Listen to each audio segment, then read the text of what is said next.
नमस्कार, आप देख रहे हैं सिटी पोस्ट लाइव। मैं हूं सृष्टि राज और इस बार 27 मई को जो है वो दरोगा का पेपर हुआ था और वो पेपर लीक हो गया था और इसी को लेकर जो छात्र हैं वो अब सरकार से बहुत से मांग कर रहे हैं और इस पेपर में क्या क्या गड़बड़ियां हुई थी, क्या क्या चीज़ें सामने आई थी, इसको लेकर ये खुद बताएंगे आपको कि आखिर पूरा मामला क्या है और ये क्या मांग कर रहे हैं और ये क्या चाहते हैं सरकार से। आइए इन्हीं से जानते हैं आखिर क्या हुआ था, पूरा पेपर का मामला क्या है। मैम, जैसा कि 27 मई को हमारे मेंस का एग्ज़ाम था एंड दूसरे ही दिन 28 मई को मैम हमारे पेपर के माध्यम से पता चलता है और टेलीग्राम पे हमारा पेपर वायरल होता है एंड अलग अलग व्हाट्सएप चैनल्स पे हमारा पेपर वायरल होता है मैम। उसके बाद पूर्णिया और गया 2 जगह FIR भी दर्ज होता है। उसके बाद मैम हम लोग EOU 4-5 बार गए, BPSSC ऑफिस गए और सब जगह हमने हमारे पास प्रूफ था, वो हमने दिखाया जो वायरल पेपर्स थे और सब जगह ये भी बताया गया कि हमारे पास एक स्ट्रॉन्ग सबूत है एंड बोला गया कि बिल्कुल आपका पेपर कैंसिल होगा मैम। और उसके बाद हम लोगों ने प्रोटेस्ट भी किया, CMO गए, वहाँ से भी हमें रिसीविंग मिला, वहाँ से भी आश्वासन मिला कि आपका पेपर कैंसिल किया जाएगा एंड हम लोग नीतीश कुमार से मिले, वाइस चीफ मिनिस्टर से मिले, फिर विजय सिन्हा से मिले। उसके बावजूद मैम 19 तारीख को हम आयोग रिजल्ट जारी कर देती है 19 जून को और उससे पहले एक शॉर्ट नोटिस डालती है अपने वेबसाइट पर कि बृहद पैमाने पर धांधली नहीं हुई है, बृहद पैमाने पर कदाचार नहीं हुआ है मैम। तो मेरा ये पहला क्वेश्चन है आयोग से कि आपके पास कौन सा ऐसा यूनिट है जिससे आप ये तय करते हैं कि ये बृहद पैमाने पर हुआ है या नहीं हुआ है।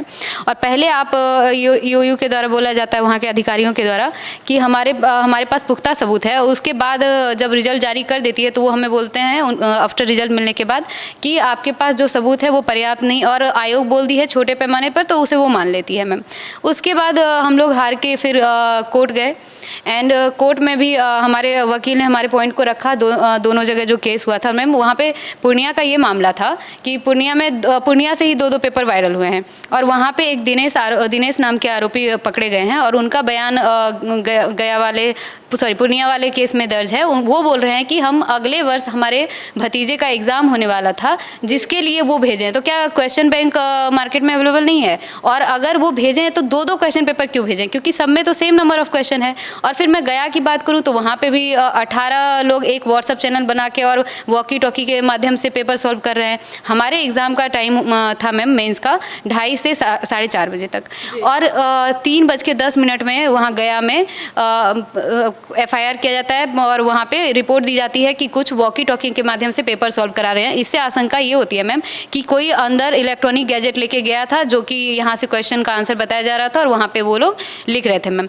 और इसकी जांच पूरी तरीके से कंप्लीट भी नहीं हुई, अभी तक EOU इसकी जांच कर रही है। तो मैम फिर वो रिजल्ट कैसे जारी कर सकते हैं, इसकी जिम्मेदारी कौन लेता है? और हमें मैम कहीं भी पेपर नहीं मिलता है। आफ्टर एग्ज़ाम हम लोग हम लोग एग्ज़ाम देने एडमिट कार्ड लेकर जाते हैं और हम एडमिट कार्ड लेकर बाहर आते हैं। हमें ना क्वेश्चन पेपर मिलता है मैम और ना हमें आंसर की मिलता है, ना हमें OMR सीट का कार्बन कॉपी मिलता है मैम।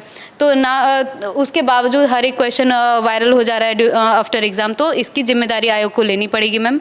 और अभी हम लोगों ने रेड किया है तो और हमें ट्रांसपेरेंसी की मांग की है, प्लस सबसे बड़ा मुद्दा ये हमारा एग्ज़ाम रद्द हो और फिर से री एग्ज़ाम किया जाए और अच्छे तरीके से किया जाए और हमें सारी चीज़ें प्रोवाइड करी जाएँ जो कि बाकी एग्ज़ाम्स में होते हैं। यहाँ बस एक हमारा BPSSC आयोग ही एक ऐसा आयोग हो गया है मैम जो कि एक अनोखा आयोग है जो कि एक लॉटरी सिस्टम की तरह से एग्ज़ाम कंडक्ट कराती है कि आप एग्ज़ाम दो, उसके बाद अगर आपका OMR रिजल्ट में आपका OMR ये रोल नंबर आ गया तो आप खुश रहिए, नहीं आया तो आप नहीं, एक सवाल पूछने के लिए आपके पास कुछ भी नहीं है, नहीं आंसर की है, नहीं कुछ। जैसा कि मैं बताऊं अपने बारे में, मेरा ज़्यादा नंबर था, 35 नंबर ज़्यादा होने के बावजूद, और यहाँ पे बहुत सारे ऐसे बच्चे हैं जिनका ज़्यादा मार्क्स है कट ऑफ से, 55 कट ऑफ गया है, मेरा 72 आ रहा है, बाकी सबका कट ऑफ से इतना ज़्यादा नंबर है। फिर भी हम लोग कहीं पे केस नहीं कर सकते, कुछ नहीं कर सकते क्योंकि हमारे पास कुछ है ही नहीं मैम। बिल्कुल। तो आपके पास बहुत सारी तस्वीरें आप रखे हुए हैं पेपर लीक को लेकर, जो आप लोग आरोप लगाए हैं, क्या है इसमें? मैम, इसमें ये है कि ये क्वेश्चन पेपर दिख रहा है इसमें और यहाँ पे 2 पाइप दिख रही है। तो किसी भी क्लासरूम में पाइप नहीं होती है और यहाँ पे देखिए रोड जैसा कुछ दिख रहा है, या तो ये छत हो सकता है, नहीं तो किसी बिल्डिंग का ये फर्श हो सकता है। उसके बाद और देखिए मैम, इसमें क्या है कि जब हम लोग एग्ज़ाम देने जाते हैं तो हमें एक ही पेपर मिलता है और उसमें हमें अलग से रफ़ करने के लिए अलग से सीट नहीं मिलती है, लेकिन आप इसमें देख पा रही हैं मैम कि यहाँ रफ़ हो रहा है, रफ़ अलग से सीट है, क्वेश्चन पेपर है और एक ही क्वेश्चन पेपर मिलता है। उसके नीचे एक और क्वेश्चन पेपर है जो पैक दिख रहा है। उसमें देखिए, इसमें रोल नंबर वाला जो यहाँ पे रोल नंबर भरा जाता है, यहाँ पे OMR नंबर भरा जाता है और यहाँ पे वीक्षक जो होता है वो अपना मुहर लगाता है। तो ये क्या होता है, वीक्षक ड्यूरिंग एग्जाम लगाता है और बाकी ये दोनों जो रोल नंबर और OMR सीट नंबर जो है ये एग्जाम से 5 मिनट पहले हमें करने के लिए दिया जाता है, जो कि यहाँ पे ब्लैंक दिख रहा है। तो ये कहीं ना कहीं इशारा कर रहा है कि एग्जामिनेशन से पहले ये पेपर आउट हुआ है। ठीक है मैम, इसमें तो क्लियरली दिख रहा है कि रोल नंबर वाला जो खाना है ये पूरा का पूरा ब्लैंक है, मतलब कि एग्जामिनेशन स्टार्ट होने से पहले ये लीक हुआ है। उसके बाद और देखिए मैम, जैसे हम लोग एग्जामिनेशन हॉल में एंट्री करते हैं तो हमारा एग्ज़ाम होने का ड्यूरेशन 2:30 से 4:30 के बीच में है। तो 2:30 से 4:30 के बीच में है तो हमें 2:30 बजे लास्ट तक एंट्री होती है, उसके बाद एंट्री नहीं होती है। 2:30 बजे से पहले हम लोग को अंगूठी वगैरह जो कुछ भी होता है वो निकलवा लिया जाता है, लेकिन जिनके हाथ में ये पेपर है उनके हाथों में अंगूठियाँ दिख रही है। इसका मतलब कि ये एग्ज़ाम से पहले का है। और यहाँ भी मैम आप देख सकती हैं केंद्राध्यक्ष का जो मुहर है वो ब्लैंक है। इसमें देखिए, इसमें एक दूसरा पेपर है, इसमें पूरा आंसर शीट जो है पूरा का पूरा खाली है, मतलब अभी भरा नहीं गया है।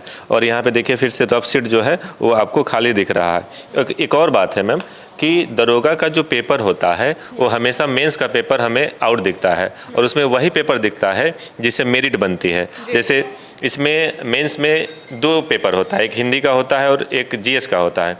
तो हिंदी वाला पेपर क्वालिफाइंग होता है, जस्ट हमें उसे क्वालिफाई करना होता है। तो उसका पेपर हमें किसी भी मीडिया पे, किसी भी सोशल मीडिया पे नहीं दिखता है, लेकिन जिसमें मेरिट बनती है वो हमें दिख जाता है। मतलब कि चोरी इसी में होती है तो ये हमें दिख जाती है। और बाकी जो पेपर है उससे केवल क्वालिफाइंग है तो लोग जाके ऐसे कुछ भी कर देते हैं तो क्वालिफाई हो जाते हैं, तो उसका हमें नहीं दिखता है। तो यही हमें ट्रांसपेरेंसी की मांग करते हैं और हम चाहते हैं कि आयोग ये जो हमारा एग्ज़ाम हुआ उसको कैंसिल करे और नए सिरे से एग्ज़ाम ले और आगे जो भी एग्ज़ाम उस पर ट्रांसपेरेंसी बरते। तो मतलब आप लोग कोर्ट तक भी गए? जी मैम, हम लोग कोर्ट तक भी गए हैं। जैसे हम लोग बहुत जगह जाकर देखे, हम लोग ऑफिस का चक्कर लगाए, जैसे DGP ऑफिस गए, BPSSC गए, EOU गए, EOU मैं खुद गया था, DGP ऑफिस भी मैं खुद गया था, CMO ऑफिस भी खुद गया था।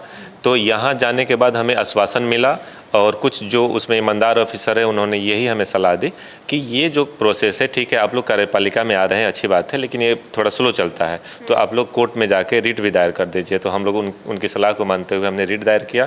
तो हमारी जो रीट है वो एक्सेप्ट हो गई है और 3 तारीख को फर्स्ट हियरिंग थी। फर्स्ट हियरिंग में हमारे जो ओपोनेंट थे वो चाहते थे कि कैसे भी करके ये केस डिसमिस हो जाए, लेकिन हमारे जो सीनियर एडवोकेट थे उन्होंने उनके आर्गूमेंट को काउंटर किया और केस को एडमिट करवा लिया। और हमारी अब नेक्स्ट हियरिंग जो है वो 24 को है, मतलब कि लास्ट सोमवारी को हमारा सेकेंड हियरिंग है मैम।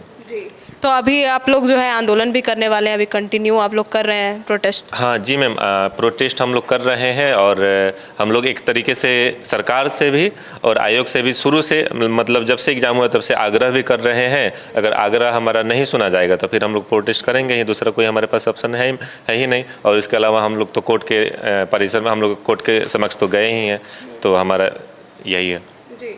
तो ऐसे में अब आप लोग जो है अभी तक क्या क्या किए हैं अब तक? देखिए, जितने भी आयोग हैं या जितने भी सरकार के यूनिट है सारा जगह हम लोग गए हैं, लेकिन हमारी बात मतलब कि ये हमारी बात मानी नहीं गई है, सिर्फ आश्वासन मिला है सब जगह। और क्या है कि उसके बाद लास्ट में हम लोग के पास कोई ऑप्शन नहीं था, जिसकी वजह से हम लोग हाई कोर्ट का दरवाज़ा खटखटाया। हाई कोर्ट में हमारी केस एडमिट हो गई है और हम लोग का नेक्स्ट हेयरिंग 24 अगस्त को है। मैं ये बोलना चाह रहा हूँ कि 6 साल से मैं दरोगा का पेपर दे रहा हूँ, 2019 से 7 साल से। और जब भी मैं पेपर देता हूँ तो मेंस का पेपर तो पास हो जाता हूँ, फिजिकल भी पास हो जाता हूँ, लेकिन मेरिट नहीं लगती है। 3 बार से मैं मेरिट आउट हूँ, ये चौथा बार मैंने मेंस क्वालिफाई करके फिजिकल नहीं कर रहा है, क्योंकि मुझे इतना खुद से कॉन्फिडेंस नहीं मिल पा रहा है कि मैं पेपर मतलब फिजिकल दूंगा और मेरा मेरिट बन जाएगा। क्योंकि देखिए, और 6-7 साल से मैं घर भी नहीं गया हूँ मैम। हर साल मम्मी का फ़ोन आता है और मैं वो इमोशनली हो जाता हूँ कि इस बार जाऊँगा, पेपर निकाल के आऊँगा मैं घर, लेकिन मैं उस काबिल नहीं हो पा रहा हूँ कि मैं घर जाऊँ खुद को। तो मैं यही मांग करता हूँ आयोग से और सरकार से कि हमारी जांच हो और हमें न्याय मिले। आप 6-7 साल से घर नहीं गए? नहीं गए मैम, और हम उस काबिल नहीं है कि हम घर जा सके, क्योंकि घर जाके क्या मुंह दिखाएंगे। और हमें बहुत बुरी स्थिति से हम रह रहे हैं पटना में और घर से पैसा भी नहीं मिलता। तो आप अपना खर्चा चलाने के लिए यहाँ क्या करते हैं? ट्यूशन पढ़ाते हैं। मतलब किस तरीके से जो पेपर लीक हो रहा है उसमें धांधली हो रही है कि बच्चे अब अपने घर नहीं जा रहे हैं, सोच रहे हैं कि जिन्होंने हमारे पीछे इतना मेहनत किया है हम क्या मुंह दिखाएंगे उनको। अब आप क्या मांग कर रहे हैं, आपकी क्या थी इस पूरे चीज़ को लेके? मैं ट्रांसपेरेंसी पे बात करूंगी। जी हम लोग जो एग्ज़ाम देते हैं तो ना हम लोग को क्वेश्चन पेपर दिया जाता है ना कार्बन कॉपी दिया जाता है, और हम लोग जैसे एग्ज़ाम से निकलते हैं उससे पहले पेपर लीक रहता है। और आयोग से मांग है कि हम लोग को आंसर की दे और 1799 का एग्ज़ाम रद्द हो। जी जी तो ऐसे में आपने अब अपने बारे में बताया कुछ, आप इधर आ जाइए। आपने बताया कि आपके पेपर में कुछ आपने बताया था प्रॉब्लम हुए। ईबीसी फ्रीडम फाइटर से हूँ, तो मैं आज बीपीएसएससी ऑफिस गई थी, जो मेरा ये प्रूफ है, बट वहाँ से मुझे भगा दिया गया। मुझे वो यही जवाब दिया कि आप आरटीआई करो। मैं रिजल्ट मेरा आया है 19 को, ठीक है। मई में एग्ज़ाम हुआ था 19 जुलाई के, हाँ 19 जून में रिज़ल्ट आ चुका था 20-25 दिन बाद। तो मैं आयोग के सेकेंड डे रिट जाहिर की थी, आरटीआई की थी, बट आज हो चुका है 10 अगस्त। 10 अगस्त तक आरटीआई का जवाब नहीं आया। तो फिर वो बोला आप आरटीआई नहीं किए हो। मैं बोली कि आरटीआई मैं कर चुकी हूँ, आप जाकर के 30 दिन के अंदर में देना चाहिए। तो वो बोला कि नहीं दिया है, तो आपको एग्ज़ाम प्रोसेस होने के बाद जानना चाहिए। तो मैं एक बात बताना चाहती हूँ कि हमारा बिहार सरकार आरक्षण को लेकर के 35% दिया है। ये मेरा प्री का रिजल्ट है, जिसमें से वो दिया है बीपीएस, एक सेकंड रुकिए, प्री में दिया था वो 720 दरोगा का, जिसमें फ्रीडम फाइटर के सीट थे 36। मेरिट बनने के लिए 36 सीट है, बट वो पीटी में 720 दिए थे। बट यहाँ आरक्षण 35% लागू नहीं करने के बजाय क्या किया है, 349 बच्चे को 639 बच्चे बॉयज़ में दे दिया है, गर्ल्स में 81 दिया है। जबकि मेंस में वो उल्टा किया है। मेंस में 36 को अगर हम गुना करते हैं 6 गुना रनिंग के लिए तो 216 हो रहा है। तो 202 बच्चे बॉयज़ को लाया है और 14 सिर्फ लड़कियां हैं। तो मैं उनसे आयोग से यही पूछने के लिए गई थी कि सर आप ये बताइए कि हम लड़कियां 35% के लिए रिजर्वेशन लड़ रहे हैं, फ्रीडम फाइटर में तो आपको देना चाहिए। मेरे घर के लोग थे कि मेरा मेंस हो जाएगा, क्योंकि मैं फ्रीडम फाइटर से हूँ। बाकी इससे पहले जितने भी 1275 में हुआ है, नॉर्मली 2 सीट 1 सीट रिजर्व रहता है। 1275 में 22 सीट था, जिसमें ईबीसी फीमेल का 1 सीट रिजर्व था। बट ये आयोग इस वक्त सारे सीट के साथ क्या किया नहीं किया, बट सारे बॉयज़ को डाल चुका है। तो मेरे घर से क्या कंडीशन है कि मैं लड़की हूँ, मैं अल्पसंख्यक से आती हूँ, तो घर के लोगों का प्रेशर है शादी करने का। उनके बावजूद भी मैं 3 साल से आज तक कोई फेस्टिवल पे घर नहीं गई हूँ। उनके बावजूद भी ये हम लोग के साथ इतना गलत कर रहे हैं, कुछ कहने का नहीं। जाते हैं ऑफिस ही तो ऐसे भगाते हैं जैसे कि मैं उनका कर्ज ले रही हूँ। मुझे आयोग से ये जानना है, आप हमारे लिए हो कि हम आपके लिए हैं? आप हमसे बने हो तो आप हमारी बात तो सुनो। आप हमें बोलने का मौका तक नहीं देते हो। 2-3 गार्ड्स रहता है, वो आप कुछ बोलोगे सिर्फ सीधा वो भगा दे रहा है। तो ना आप आरटीआई का जवाब दे रहे हो, नहीं आप क्वेश्चन पेपर दे रहे हो। ठीक है, आपको जब सही लग रहा है तो आप लक जब हम लोग का साथ नहीं दे रहा है, तो इससे अच्छा आप क्वेश्चन पेपर दो ही मत। आप सीधा जिनको जॉब लेना है उनको दिलवा दो, जो बड़े लोग हैं। मतलब कोई बात ही नहीं सुन रहा है, कुछ भी नहीं सुना है। मैं सारे सबूत होने के बाद ठीक है, इन लोग का जेन्युइन सवाल है। इन लोग को कहेगा कि ठीक है आप लोग झूठ बोल रहे हैं। मैं तो हूँ फ्रीडम फाइटर से, मेरे दादाजी आज़ादी की लड़ाई में लड़ गए, उनकी पोती लड़ रही है। आप इसके लिए दरोगा के रिजल्ट सीट के लिए आप उनमें भी पारदर्शिता नहीं दिखा रहे हो, तो इसमें मेरी क्या गलती है या मेरे परिवार वालों की? घर से मम्मी ऑलरेडी प्रेशर कर रही है कि आप शादी कर लो। तो सुना आपने, तो ये थे जो दरोगा भर्ती परीक्षा के अभ्यर्थी सभी, और इनकी अलग अलग दिक्कतें हैं। बहुत से लोग ऐसे हैं जो कई सालों से अपने घर नहीं गए हैं, सिर्फ क्या घर में दिखाएंगे अपना मुंह, क्या दिखाएंगे, जो खर्चा कर रहे हैं इनके पीछे। अभी तक इन्हें नौकरी नहीं मिली है लगातार पेपर लीक्स के कारण। अब इस पूरे मुद्दे को लेकर ये अब अगले 2 से 3 13 तारीख को, शायद 13 तारीख को ना, 24 तारीख को अब इनकी जो है वो कोर्ट में अगली सुनवाई है, और उस दिन ये लोग जो है अब पता चलेगा कि आगे क्या होता है। और इस पूरे मामले को लेकर ये लगातार हर जगह जा रहे हैं, हर जगह मांग कर रहे हैं कि इनकी बात सुनी जाए और ये जो सबूत लेकर आए हैं उस पर एक्शन हो। आपकी क्या राय है इन बच्चों को लेकर जो लगातार जुड़ रहे हैं? और हमारे साथ केवल 5-6 बच्चे ही अभी यहाँ पे नहीं हैं, इनके पीछे 100, 150, 250, 1000 बच्चे हैं, जो कि केवल अभी हमारे पास जो है ये 5 उनके तरफ से आए हैं बोलने के लिए। लेकिन बहुत से ऐसे बच्चे हैं जो इस पूरे परीक्षा के कारण जूझ रहे हैं, दिक्कत में हैं, परेशानी में हैं।